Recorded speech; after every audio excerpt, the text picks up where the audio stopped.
Hello, this is my update for the solo print and play game that I'm currently developing around the theme or hobby of amateur radio. So there has been a little bit of an update since I explained the process of developing this game earlier on. It's looking a little bit nicer. I've tried to sketch a little radio set to frame it pretty well, and I've got a set of instructions as well down the side.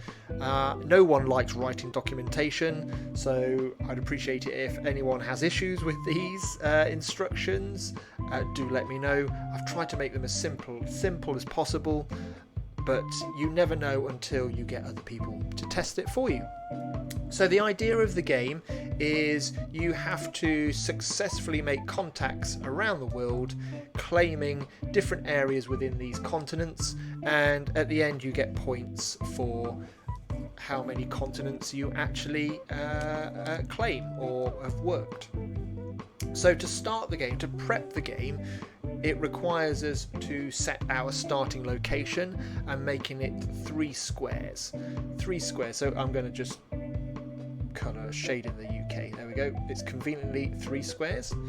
It can be anywhere. You can set your starting location absolutely anywhere. There are a couple more requirements before the game begins. We have to work out what our solar flux index is and what our K value is.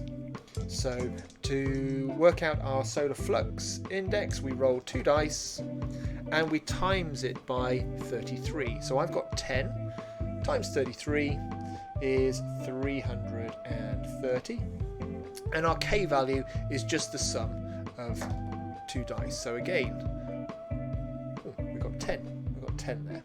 So we've rolled 10 twice. Okay, so now the game can begin. So we have our call log of 25 CQ calls, and depending on how successful these are, the more points you're likely to score in the game. So you are restricted just to 25 calls.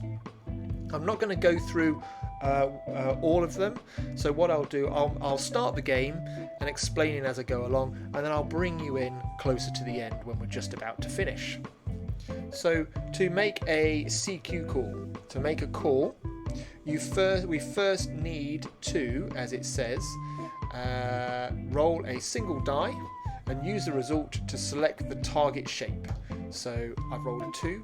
So if we look at our shapes wheel, 2 here will allow us a choice of any of these shapes here. Okay, a bit like Tetris shapes. So what I'm going to do, I'm going to target Europe. I think I'm going to go with Europe. So I'm going to go with sort of like that S shape. So I'm going to probably put it here. Now, to make a CQ call, or to determine whether it has been successful or not, we need to calculate how many hexagons we pass through. So I'm here and I'm passing through 1 hexagon and 2 hexagons back to my location. This obviously determines, once we put it into the equation, how successful the CQ call is. And the further away that you go from your starting location, the riskier it becomes. There is a risk that your CQ call might not be as successful as if you were trying to work an area closer to where you currently are. So to do that, there is a little equation here. Okay, so what we do, we take the SFI, the solar flux index, divided by the distance squared. So we got 2 hexagons, so distance squared is 4. So we've got, let's have a look, 330 for my SFI divided by 4 comes to 82.5. Now, if that's equal to or greater than your K value, then you've made a successful CQ call, and I can shade that area in like so. Okay, I can cross this off, and I'm going to put a 1 above it. Okay, because this will help us score a total of our score when we get to the end. Okay, I'll run that through one more time. So again, I want to make another CQ call, so I'm going to roll my die. Got 5, so we'll look on the wheel. 5 will allow me access to these Tetris shapes here. So I'm going to go with, what could I go with? I might go with this one here, this 4-1 here, and I think it will fit in nicely here. So again, we're going to pass through two hexagons. And I know from it was the same calculation as before, we get 82.5, so I can actually claim that area as well. So we're starting to tick off quite a few European boxes, and I can mark that off in the call log and mark it as successful. Now you'll notice symbols along the way in our call log. This one is a tick. This one here is a thunderstorm. This one here is a sun. When we reach these particular these symbols in our call log, like the tick, they have allow us to do different things. So the tick allows us an additional roll. So if we look on the rules, it says roll 2 dice and select 2 larger target areas to be immediately placed and shaded on the map. So we're going to roll 2 dice. So we've got 6 and 3. So 6 allows me just a single one. So I might go with that one. Okay, and I've also rolled a 3. So 3 will allow me this big one here. So it's like a 4x3. So we're 4x3. So here, 2, like so. Just takes time. It's a bit messy. There we go. So I can cross that off. Okay. A thunderstorm will, as we can see here, wherever we're trying to, whatever area we're trying to target with our CQ call, we have to roll a die. If it's odd, we get a static crash. If it's even, we've avoided the thunderstorm in our target area. If we get a static crash, then we have to, just for the next turn, for our next CQ call, we have to add 5 to our K value, which increases the risk of our CQ call being unsuccessful. What others left? Oh yeah, the sun icon. This means that we have to recalculate our SFI. So if you've got these values and it allows you to make successful calls all the time, this forces you to recalculate these, and you have to do it a couple of times throughout the game just to make it a bit more fairer. Likewise, if you rolled some really awful values, it just gives you a chance to recalculate and then hopefully increase your success of the CQ calls that you're making. So I'm gonna bring you back later on. I'm going to play this for a little while and I'm going to bring you back later on. So I'll see you in a little bit.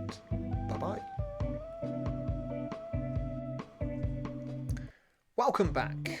Now I'm on my last CQ call. It's been really interesting actually, because when I had to recalculate my solar flux index, my second recalculation was okay, but my third one was really poor. So I had to deliberately aim for targets close to my location to increase my chances of a successful CQ call. No way could I achieve anything further afield. So that forced me into aiming for areas that were in close proximity, but on the plus side, it's allowed me to claim most of Europe, and I'm nearly there. I've just got those 2 squares left, so I'm going to roll. On my last roll, I've got a 5, so the 5 opens these Tetris shapes, and I've got 2 together which would fit perfectly in there. So let's do the final calculation. So I'm passing through 1 hexagon, 2 hexagons back to my current location.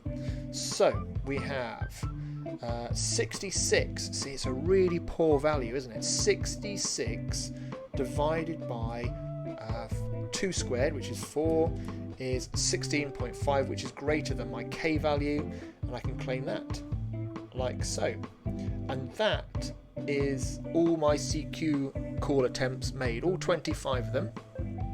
So to score then, we have to first total up our successful CQ calls. So 1, 2, 3, 4, 5, 6, 7, 8, 9, 10, 11, 12, 13. We've got 14. Okay, 14. And then we have additional points awarded for the continents that we claim. Obviously, the bigger the continent, the bigger the reward. But I've played it very cautiously, and I've only managed to claim or work Europe. So Europe is worth 5. So 14 plus 5 is a score of 19, which isn't too bad, but obviously if I was aiming for continents further afield, my score would increase. But obviously the further afield you go, the more riskier it becomes at failing to make a CQ call. Now this works all really nicely, but it feels like it's lacking something. It feels like there's something missing, and I would like people to play it and offer some suggestions of what other element I can bring in. And I can see probably having like another printout of an additional radio set here perhaps that deals with this extra element.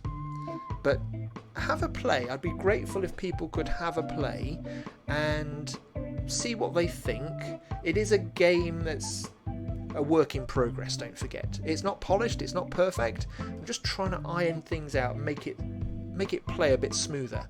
But also on the lookout for that extra element, that extra thing that I could include in this game. Anyway, thanks for getting this far.